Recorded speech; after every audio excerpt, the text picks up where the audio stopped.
Okay, let's look at working the next stitch, which is a half treble crochet, UK terminology, or a half double crochet, US terminology. And if you haven't watched the video where we sort of introduced working into a chain, where we're looking at double crochet UK or single crochet US, please watch that first, because there's a lot about where to position your hook within the chain and information like that, which we'll kind of skip over a little in this one.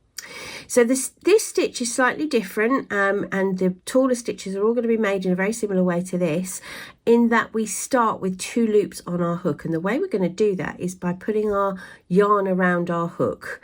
And all that means is I'm going under my yarn as if I'm to catch it and bring it through like we've worked a chain, but this time I'm going to go all the way over the top, so you can see that yarn is wrapped all the way around the hook, and it now looks like we've got 2 loops on there. That's the starting position for this stitch. You can use your finger to anchor if you like, because we're now going to count our chain. For this stitch, we start in the 3rd chain from the hook. That gives it height for the chain to turn back on itself. So to count, obviously we're ignoring the loop that goes over the hook. Here is chain number 1, chain number 2, and chain number 3. That's the one that we're going to work into. And again, pick where you're going to put your hook, whether you're going to go through the 1 loop only, sorry, 1 strand only, or 2 strands, and it doesn't matter as long as you're consistent. Again, more details on that in that first video. So hook is through, picking up the yarn again and pulling through, and those loops sort of slide down onto the fatter part of the hook there, and you've got 3 of them on the hook this time. Picking up the yarn again, and you're going to go through all 3 of those loops in one go. Okay, and that makes our stitch, and it is a taller stitch that we've now made, sort of a notch up from the last one. So let's make another one. So again, yarn around the hook. So we've got sort of 2 loops sitting on there. I'm clamping here, moving my pinchy fingers down, going into the next chain in the same way, picking up the yarn and pulling through, sliding those loops down onto the fatter part of the hook. Got 3 on there now, picking up the yarn and going through all 3. All right, that is a half treble. Yarn over, and that's what we're going to do. Pull through, so there's 3 on the loop, on the hook, sorry. Yarn over and through all 3. Yarn around the hook, hook through the chain, pick up the yarn and pull through, 3 loops on the hook, pick up the yarn, pull through all 3.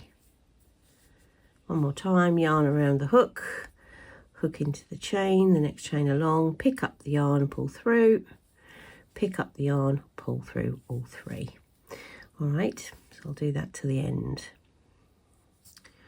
Okay, and again, I'm on the last chain, which is the one where the slip stitch is. So this is the trickiest, sort of tightest one usually. And here we go with making our last half treble UK terminology, or half double US terminology. So let's turn and work the other way. Okay, I have turned my work, and for the purposes of this stitch, I'm going to put my darning needle through the top of the last V, the last stitch that we made. Can you see it's sitting underneath that V? And there's a reason for that. I'm going to tell you what that is now. For our turning chain for half treble, which is UK terminology, or half double, which is US terminology, for this one we're going to make 2 chain, because it is a taller stitch, so 1 chain is not going to cut it. We need 2. And because we've got 2 chain there, our pattern designers can choose whether or not to make that count as a stitch.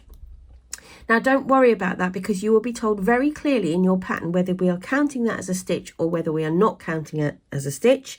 And you'll also be told in relation to that where your next stitch needs to be placed. So if we're ignoring those chains and just treating them as a functional turning chain and not treating them as a stitch, then our hook, in the same way as we did with the little double crochet or US single crochet, our hook goes into the stitch where the chains came out, and that is where I put my needle. Can you see? All right, so that would be where we placed our first stitch. If our pattern designer says to us that chain or those chains count as our first stitch, we ignore the place where they came out of and we skip along to the next V, and that's helpful because it's just fallen out. So we skip along to the next V. All right, so you can see here's the first one. If we're counting it as a stitch, we ignore that and go into the second one. But please don't panic. It's just, I wanted to just give you that little bit of knowledge because you will see that in patterns. And again, we'll look at how to read patterns in future videos. But just be aware of where your first and sort of second stitches are in any rows, because it causes all sorts of consternation problems with keeping edges neat. And we'll have another chat about that when we get down the other end. But for now, pay attention to where your first and your second stitches are. Be sure not to miss that first one if you're not supposed to, but so just be aware of where it is. And it can help to poke a darning needle through it when you make the last one, because if you're working a little bit tight, it's not always easy to see that stitch. Okay, so let's go back the other way in exactly the same way. So always start with the yarn around the hook for this stitch. I'm going to ignore those chains, so I'm going to go into the very first stitch where the darning needle was and make my half trebles or half doubles. So yarn around the hook. You can see quite clearly now where those stitches are, because you can really see daylight through that, can't you? If I put my hook through there and look at from the top, you can see the V going across the top there. So that is the V's that you're going to make your stitches in all the way across. So yarn around before, pull through and go through all three. Yarn around the hook, hook through the next stitch, pull through the yarn, yarn over through all three, all the way across. Okay, I'm now going to make my last stitch into the last available V. You can see that across the top there. Yarn through and pull through all three. All right, so a final note on this using chains to represent stitches. If our designer has said to us that those turning chain counts as stitches, we need to put stitches into the turning chains.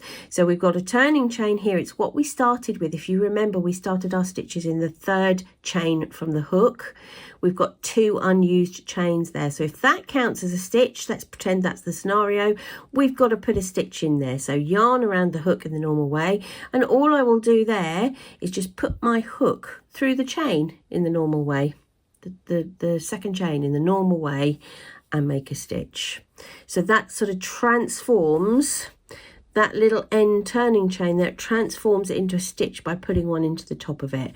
But do not worry too much about that. As I said, you will be told very clearly in your pattern how to treat them, and you know how to put stitches into chains. Okay, so that is 2 rows of half treble crochet, UK terminology, or half double crochet, US terminology. So let's now have a little look at the anatomy of them and how to count them. Okay, here we are with our extreme close-up again. And this top row, we've just taken our hook out. So the top row here is the right side of the work, or front facing, or right side of the work. And it looks similar to a double crochet in that we have this little V. Here you can see the V's, the little row of V's going along. But what you'll also see is just below the horizontal, so the horizontals are also going along, just below you have got this angled extra yarn. That is what differentiates it from a double crochet or a single crochet US terminology. It's this extra part here which makes this stitch taller. So you've got a V and you've got a horizontal, but you've also got this little extra diagonal, and that is the front of half treble crochet UK terminology or half double crochet US terminology. So underneath, so from this little gap here, this is the reverse side or the wrong side of the work, and we have got, again, if I sort of stretch that out a little bit, you can see there are the these were the chains going across the top of the stitches, and you can see you've got that extra little bit in there, extra little bit, and then the V's are underneath it.